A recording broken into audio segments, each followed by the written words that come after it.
It's a Saturday, and I do appreciate people making the effort to come here because you're missing time with your family, your friends, and football. So I am aware of that. So we're hopeful. We're going to try and make today as beneficial for you as possible. Um, those of you who are teachers, just really quick, raise your hands. Awesome, awesome, awesome. Great. I'm not sure if you're aware of this, but Georgia Regents University has transferred from being a teaching college to being a research college.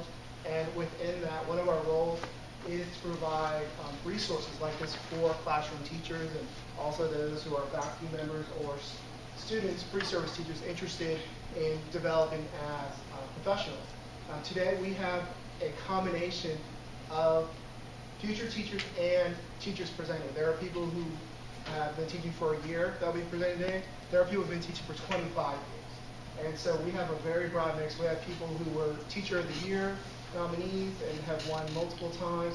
And we want to represent what is best about this area, the CSRA. And so our hope is that today we can help you grow and develop. There are a lot of changes within social studies according to the C3 framework, teacher keys, and those of you who may not have been introduced to it yet, EdTPA, there's all these different things that are taking place. So our role is to kind of help with that transition. What I'm going to do is I'm going to turn it over to Dr. Yamaguchi, who's going to introduce our special guest speaker for today. So Dr. Yamaguchi has the floor. Good morning. Good morning. My name is Misato Yamaguchi. I'm Assistant Professor of Multicultural and Global Education at GRU. This morning, I'm very, very happy to be here and have this opportunity to introduce a wonderful keynote speaker, Dr. William Gaudelli. Dr. Gaudelli is a department here at the Teachers College at Columbia University in New York City. As associate professor, he taught classes such as the study of world history and geography, diversity and social studies curriculum, and doctoral and dissertation seminars in social studies, just to name a few. As an active researcher, Dr. Gaudelli has been taking a great initiative studying and communicating the role of social studies and technology in global times. His research areas include global citizenship education, media as a curriculum tool, and teacher education and development. Dr. Gaudelli also takes important roles in social studies professional organizations. He recently served as an executive board of Theory and Research in Social Studies, which is the official journal of CUFA, College and University Faculty Assembly of NCSS, National Council for Social Studies, as well as an executive board member of CUFA of NCSS. One of the numerous achievements and recognitions of Dr. Gaudelli is his authorship. He has published a variety of pieces in scholarly journals, including Teachers College Report, the Journal of Curriculum Theorizing, and Theory and Research in Social Education. He also published 2 books, Social Inequality in the Global Culture and World-Class Teaching and Learning in Global Times. I'm very excited that GRU student who is taking global education course this semester will be appreciating the book World Class in coming weeks. Dr. Gaudelli is a committed scholar, educator, and leader of the field who is generous in sharing his knowledge, wisdom, and expertise to many of us through the many workshops and conferences. We are very appreciative of Dr. Gaudelli kindly traveling to Augusta to talk to us and be a part of this workshop. Without further ado, please join me in welcoming Dr. William Gaudelli. Thank you very much, Dr. Yamaguchi. It's a pleasure to be here and to be with all of you. And one thing that Dr. Yamaguchi failed to mention in my bio is that I taught high school for 10 years. So I'm a classroom teacher. That's how I started my career. And so I very much appreciate and applaud all the work that you do. I know how challenging it can be. I also live with an educator. My wife is an educational administrator in New Jersey, and so a supervisor for social studies and other related fine arts. So I know the kind of work that you do. I know how rewarding it can be, and also how challenging it can be, particularly in this given moment in educational change and policy. So again, my warm thanks for your welcoming me here. Very happy to be here this morning. And I wanted to share some thoughts with you that might tee up what's about to happen in the rest of the day. I was looking at the walkthrough of the conference proposals and presentations and thinking about how I might add value to that. And so it's in that kind of a spirit that I developed this presentation, in the hopes that I could sort of key off and tee off and raise some questions about the kind of work that you're going to do. So thanks again, and I wanted to echo Dr. Walker's comments about the spending your time here away from your family and from your friends and from your football. I have the same feeling on a Saturday, but I very much appreciate that as well. So thanks again. I want to talk a bit about what it means to teach with text as a sort of prelude to what you'll be doing the rest of the day. And the opening prompt, along with saying hello to your neighbors and how are you and where you're from and all of that, and not just the person that you happen to know, but the people around you that you don't happen to know. I'd like you to chat for a couple of minutes about the question I'm going to pose in just a moment, which is, why do you engage students in thinking about sources? So the why question about what we're doing here today. So if you would, cluster up in the areas that you are and chat with each other about this why question after, of course, you've introduced yourself and done all that stuff. Yes, sure.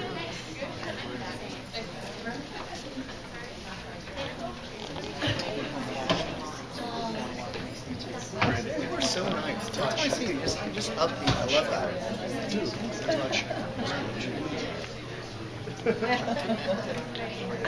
So you want to start us off, Victoria?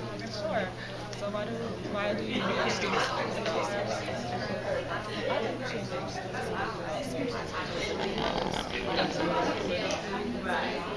most things I guess think about we're not just giving them this source and they're like, oh, it's not actually providing way beyond that. Like they can take this into like regular life and the rest of their life. So I feel like it's important to, I guess, give them to read and also to understand.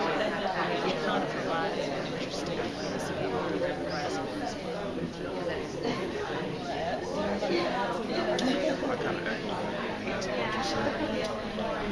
Learning outside of the classroom and encouraging them to explain information and to receive information.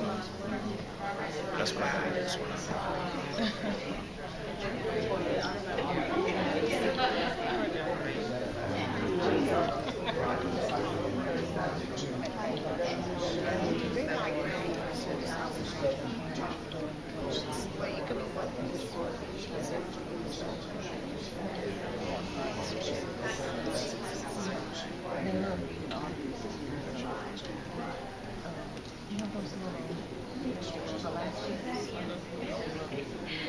I found a good website, Zealot,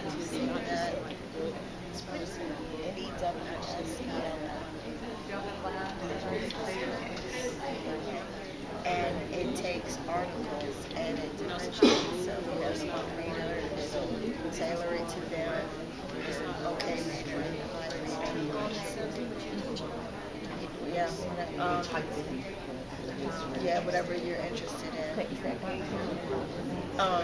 I can't remember because I just have it saved. Yeah, we type it. I'll turn it on and talk. I hope you guys have a grant. I hope you guys see you.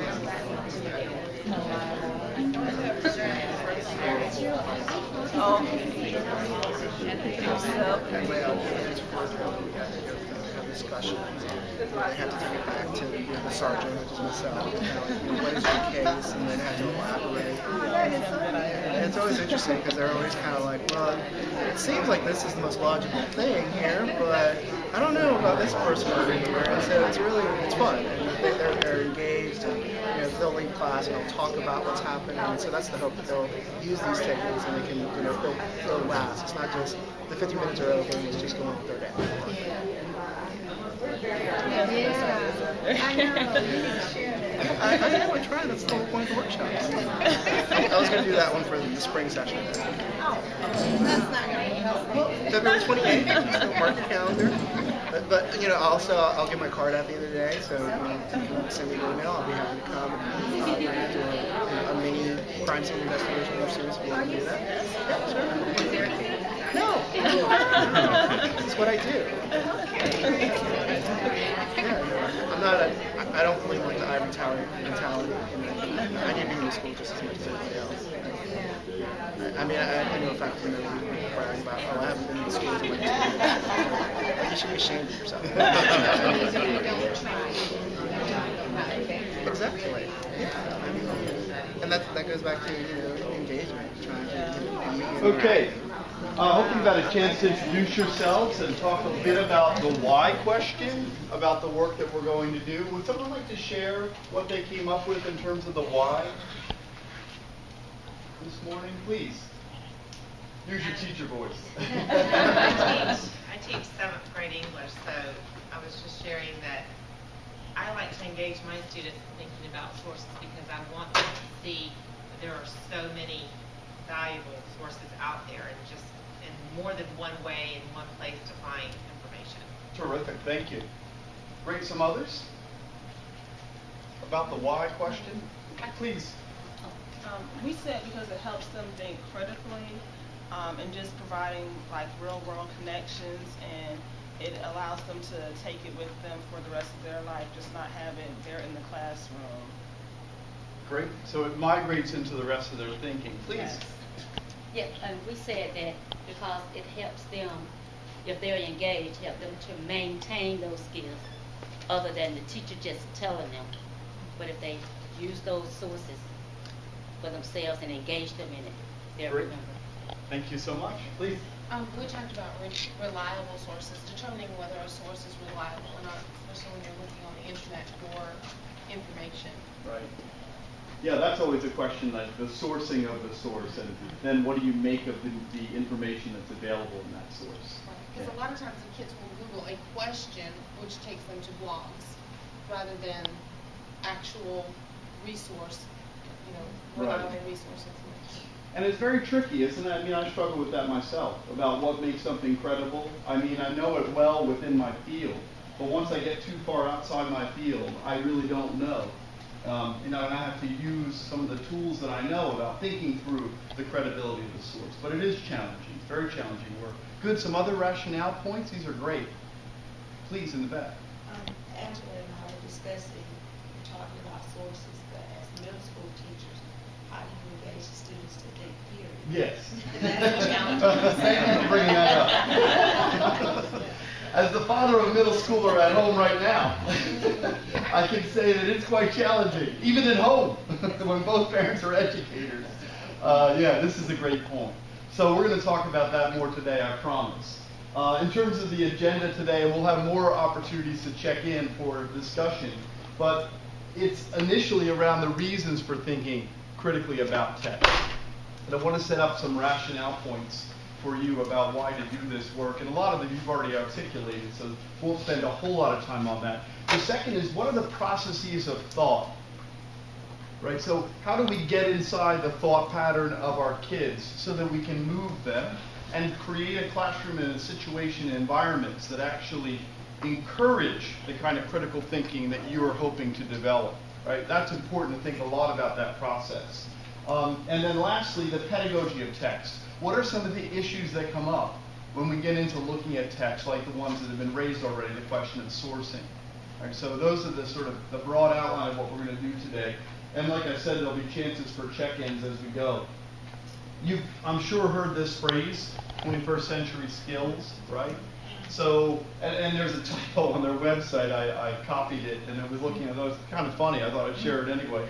But anyway, as you look at it, you'll see what I mean. But the idea is that kids are no longer repositories of information. That's not how we ought to view them, or vessels to be filled up.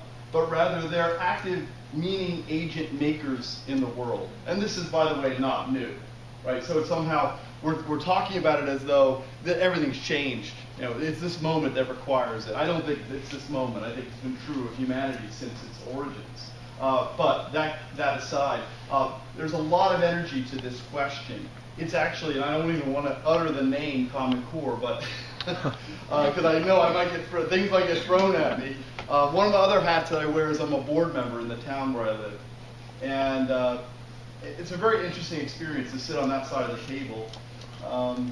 I'm about to end my term, so I'll give you more of the post-mortem on that shortly. They came to me, and I'll give you some more of that story later. But one of the things I find is that really right now, this moment, teachers are feeling really worn down by the policy environment. I don't know if that's true here, but it is definitely true in New Jersey. It's definitely true in New York City. And a lot of that energy has come around this kind of pivot moment that we're seeing in education, which I would say is sort of not new, but it's definitely been amped up, or there's more attention to it now. And that is what has affected the world in terms of globalization.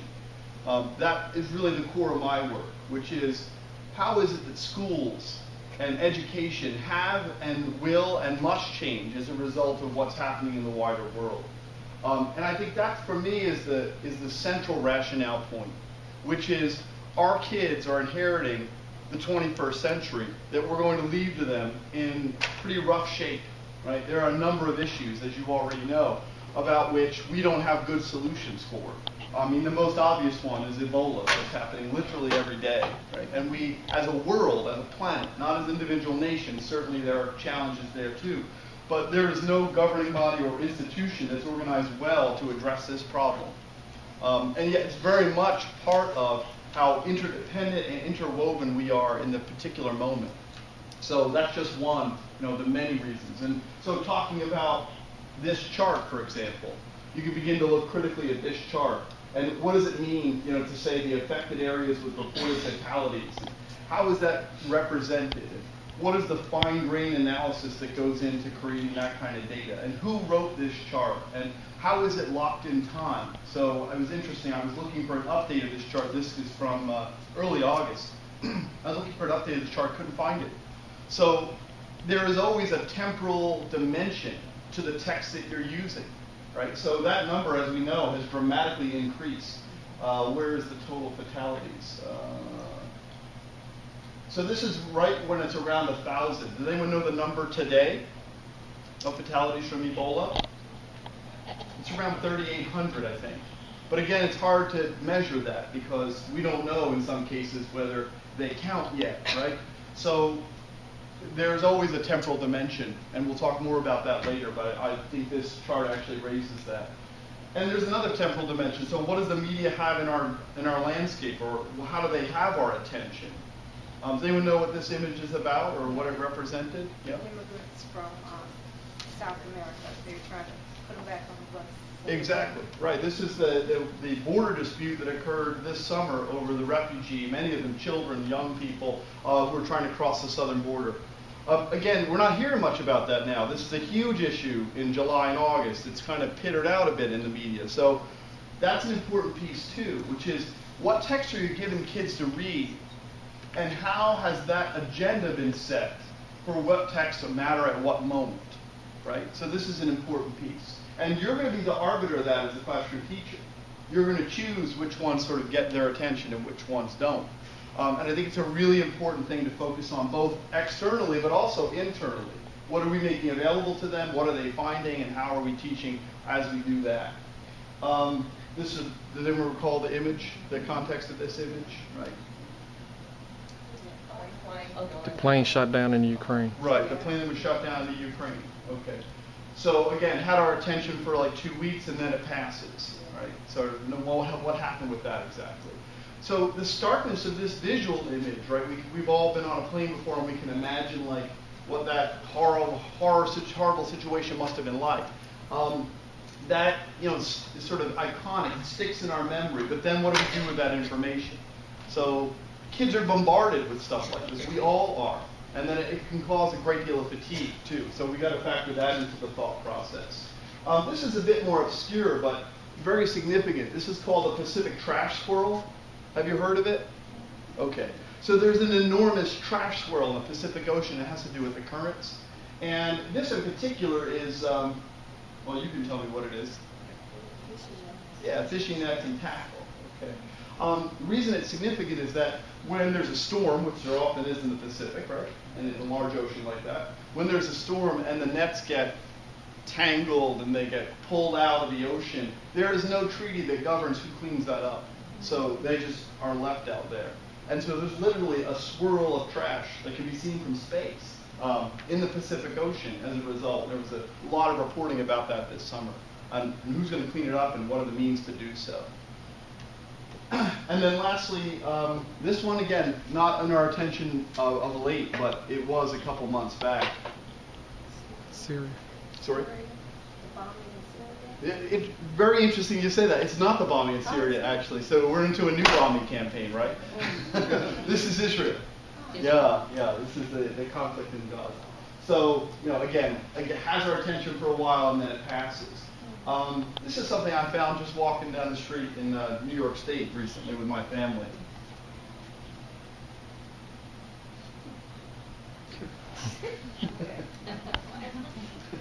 So you got to ask kids, like, where did that come from? Like, who wrote that sign? I'm curious myself. It's interesting, that's education department.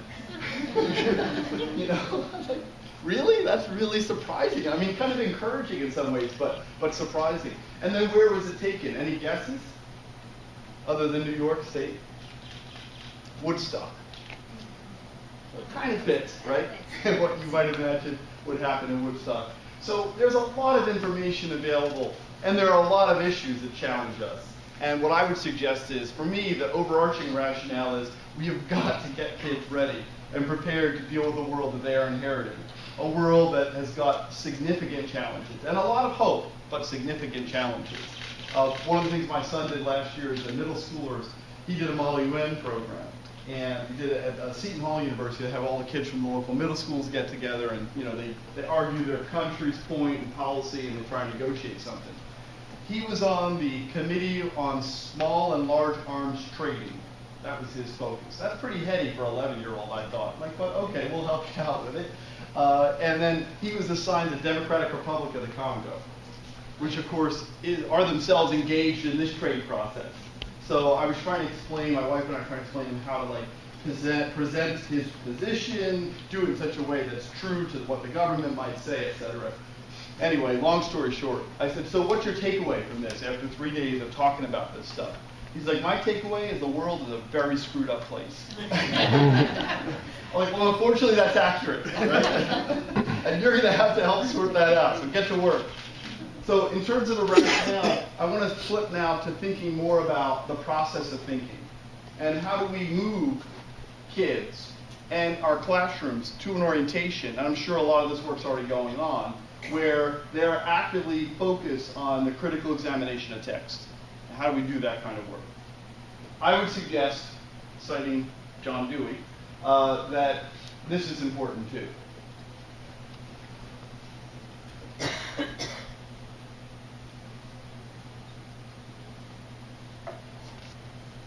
So there's something about thinking that is inherent and fundamental to being human. And kids can spot a classroom that is not about thinking.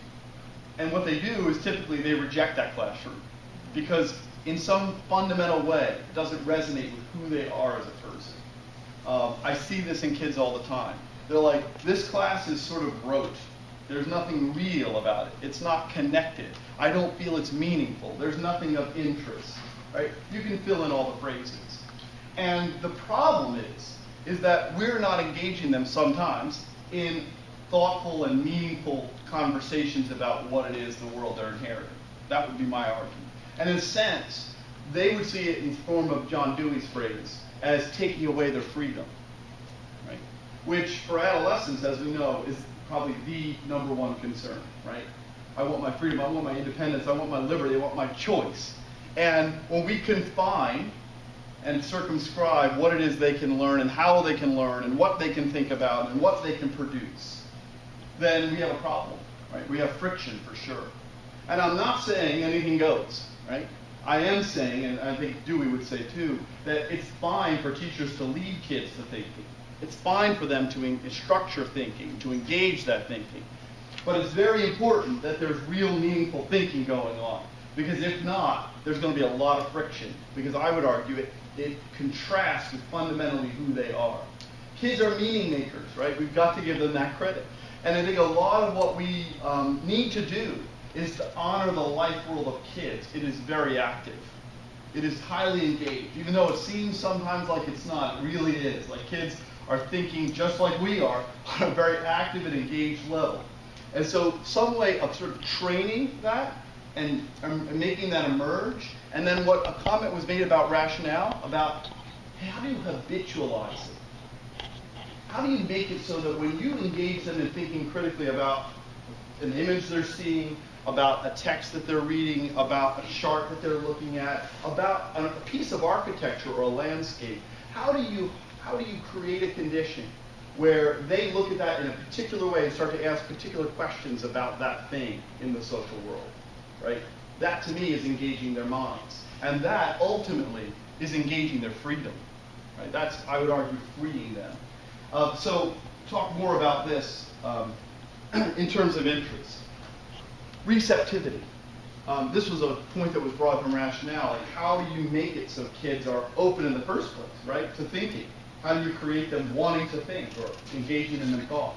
So the question of receptivity is important, and I think one way to address it is to address it through interest. So teaching kids interest. Now that's a really tricky word. My son, for example, is really interested in Air Jordans, unfortunately for us, right? So he's interested in refurbishing them and painting them and getting new ones, and it's like kind of a bit of an obsession. And then what we try to do as parents is to say that that thing that he's so focused on as a kid is really nested in a whole layer of other things. And that when we build out from any particular thing, we can see all of the layers of connectivity that is social within that thing. And that kind of a development is what I would argue true interest, which shows the in-betweenness of something to you. It means that the self and the world are engaged in a situation that's sort of co-developing. Right? So whatever that thing is. We've seen, unfortunately, a lot of this, right? This image I used, this is a picture of Alex a couple of years back. And he was trying to sort out the world, right, as kids do. And one day he came home, he was 8, and he's like, I want to go and search the internet. I want to look on Google, and I want to search myself. I'm like, that's kind of odd, I'm like, why? He's like, because I think there's people saying things about me out there. I want to hear what they're saying. So there's this idea that Google was this portal to the world, and he was trying to connect to it through himself. I think it's a very natural sort of position, a natural urge to figure out, right? And yet with that, we have the sort of downside of it, which is developing their interest by giving them something that is seductive, some material to secure attention. Favorite story of mine is the classroom I was visiting in Florida. A teacher was carrying around a hefty bag. She was teaching mathematics. It was a 5th grade classroom. Pulling around a hefty bag, and every time a kid did a problem, she'd reach in the bag and pull out a pixie stick and put it on their desk. And by the end of the class, the kids had piles of sugar. They weren't allowed to eat it yet, but they had piles of sugar to take with them. First of all, I thought about the teachers, the classroom that they were all going to. I felt sorry for that teacher. And then I had to ask the kid sitting next to me. I'm like, is this like a regular thing, or is this like a once in a while? He's like, no, this is twice a week, and we all look forward to it. But what the teacher's done is that's not interest in the true sense. Right? So interest in the true sense is, let me give you something to cover over this medicine I have to give you, which is mathematics. Right? Rather than trying to get inside mathematics and figure out what is there that's actually connected to the life world of that kid. It's a very different orientation. Right? So it's adding seductiveness, it's adding material pleasure to what is real within mathematics that is very much connected to who they are. That's much more challenging. That's real intellectual work, right? To figure out what is the connection of this stuff I have and the world of kids. I'm not a mathematics teacher. I don't suspect many of us are. So it's much more difficult for me to figure out like where that works. I mean, I can think about that in terms of numeracy. I can think about that in terms of how do we describe something that's, you know, very large in a simple way with a number, right? But beyond that, I can't. But that idea of interest or intersection, of connection, how is this thing connected to who you are, is vital. Because there's literally nothing on the planet that you're not connected to. We can all live, and we do, in the sense of isolation, that we're disconnected from things, but we really aren't in so fundamental a way, in so myriad a way that it belies easy description. And that kind of an insight takes classrooms and makes them such that they're not academic, that they're real, right? A great example, and I'm going to stop citing John Dewey in a minute, but just one more. He was in Moline, Illinois, 100 years ago, and the kids were learning about the Mississippi River in their geography text. And they failed, they did not believe, they would not believe when told by the teacher that the river that flows through their city, that one in town, was the same one described in that book. Fascinating. Because what that suggests is the kids have this sort of barrier notion of schools, that schools are not real, fundamentally academic. So whatever is in them is kind of like this make-believe world that adults created for them, so they have to go through the motions and then they get to the real world. Think about that phrase, right? I work in the real world. Right? Or teachers might say, when you get to the real world, right? I've spent my whole life in classrooms. That's the realest world I know. There's no other real world out there. It's very real. But there is this dichotomy sense of it's separate, it's other, it's not real, it's not connected. And in some ways, the way that we've engaged kids has created that sense, that academicization. And that's, by the way, the driving train in this policy environment, is the academicization of schools. So, you know it, you're seeing, right? Whether it's reading primary source text or mathematics or amping up the testing protocols, whatever it is, the comparison data that goes on both within the country and also outside the country. And by the way, that's a huge conversation going on right now, right? Whether it's PISA data or TIMSS data or the data that's being compared about how kids achieve. It's huge. And what that has done, I think one of the harms, there's many harms, but one of the harms it's done is created a further divide between what is real and what is the world of school. And we as teachers have to somehow bridge that gap. Like, that's part of our job right now. And it's gotten harder to do, I think, in this particular environment. If you have thoughts, please share them and shoot your hand up. I can get rambling for a while. So the idea is that how do you find something that is meaningful in that moment? So going back to their chain of thought, creating memorable experiences in a classroom and outside a classroom is one way to do it. All right. How many of you have taken kids on field trips? Raise your hands.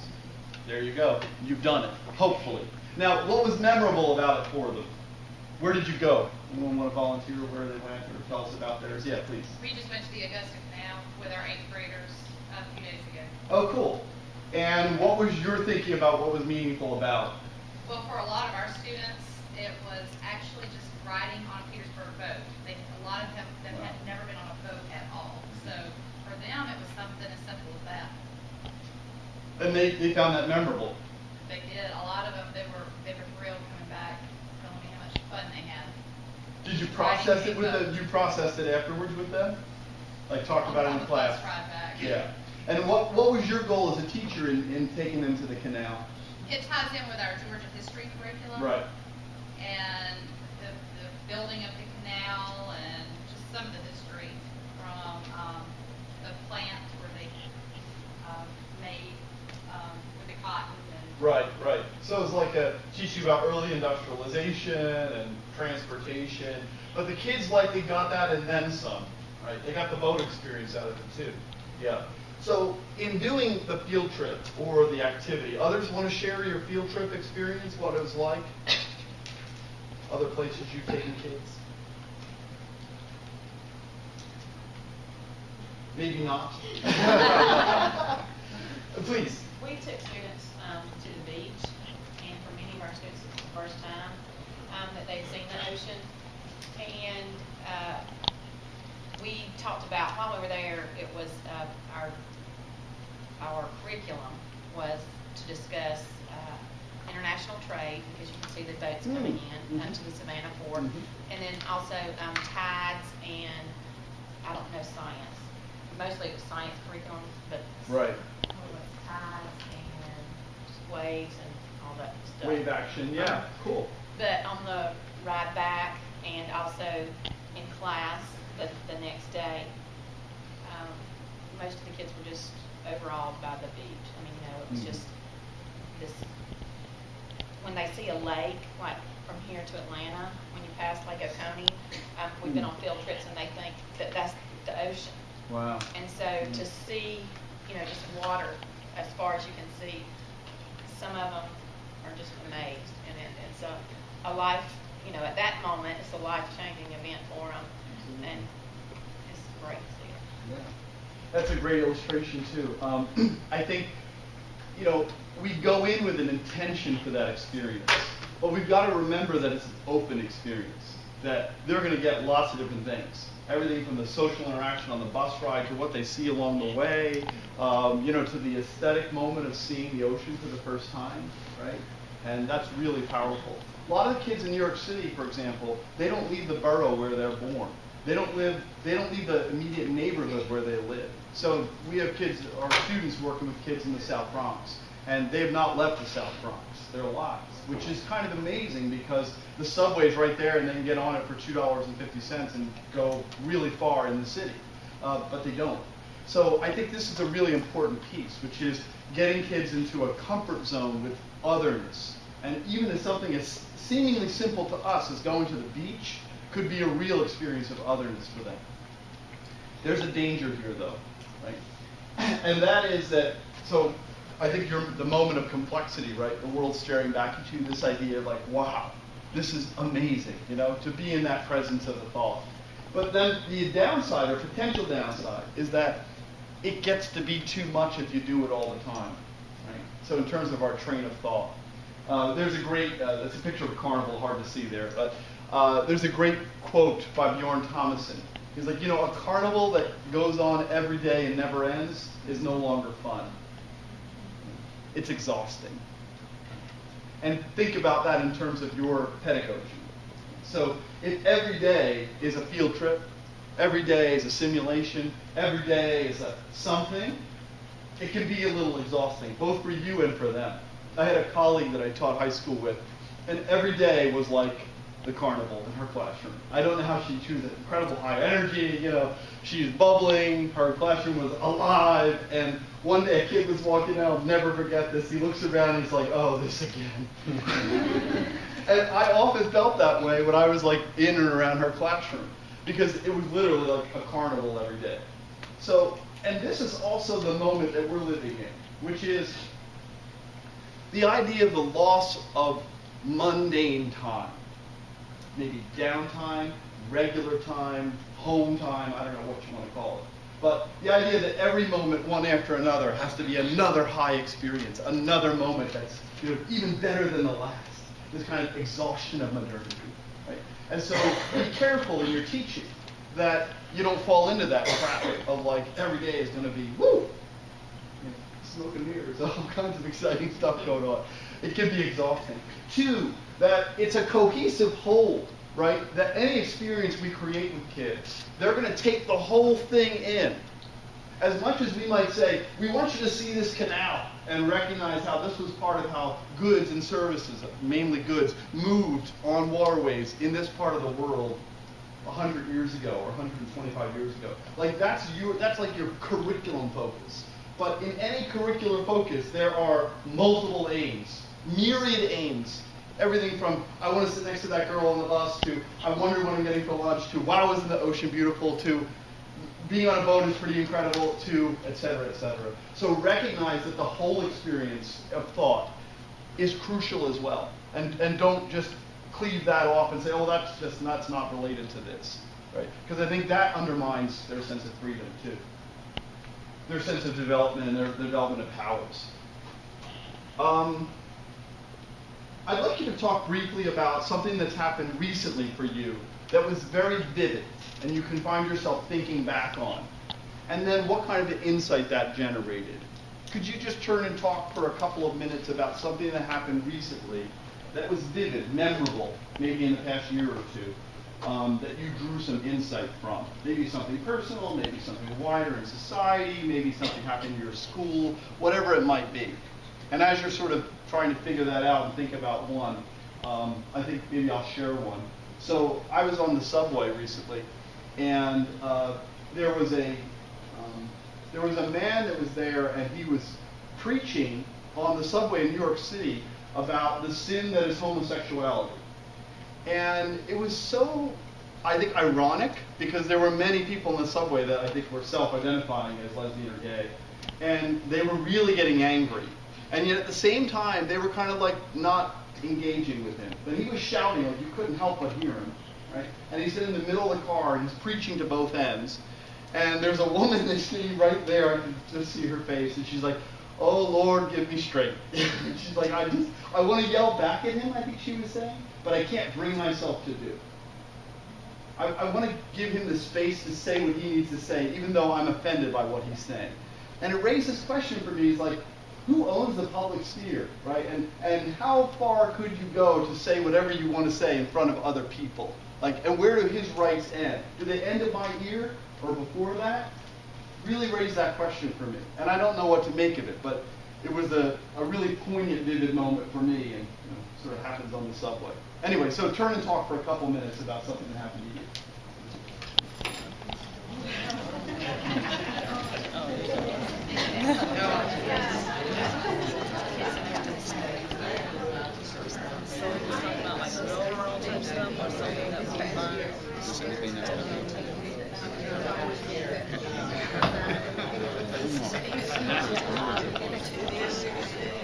And then reality set in. Are we talking about something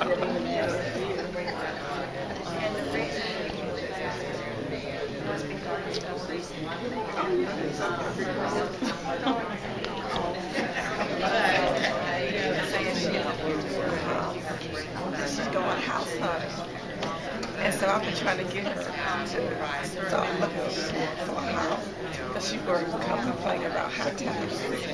And I told her the only thing that really go tax break on is to buy a house. And she keep moving on the rent going up. That's what get you a house. And the rent will stabilize. And so I thought she went missing. Because I thought I was going to start talking. I'm just talking to her. And so now, so when she called, I thought, my gosh, she was good. I finally was talking to her. She finally listened. And she's finally getting the house, a townhouse or a house. So maybe she don't stay. She can always stay or she can rent it out. Finally. I was right. Alphabet and they were showing the different fish and everything in the ocean. There's an ocean, okay? So we poured up and when we actually went into the ocean, they were just so amazed at the different, and my lesson plan just went right off the window right at that point, because then I started getting into, but you have different oceans, 4 different oceans, so you're going to see different life in each ocean. So we're exploring oceans while we went from that to lakes to seas, and the next thing I knew, our resource will turn into and everybody does lunch. But it was just amazing. Yeah, just the looks on their face for that.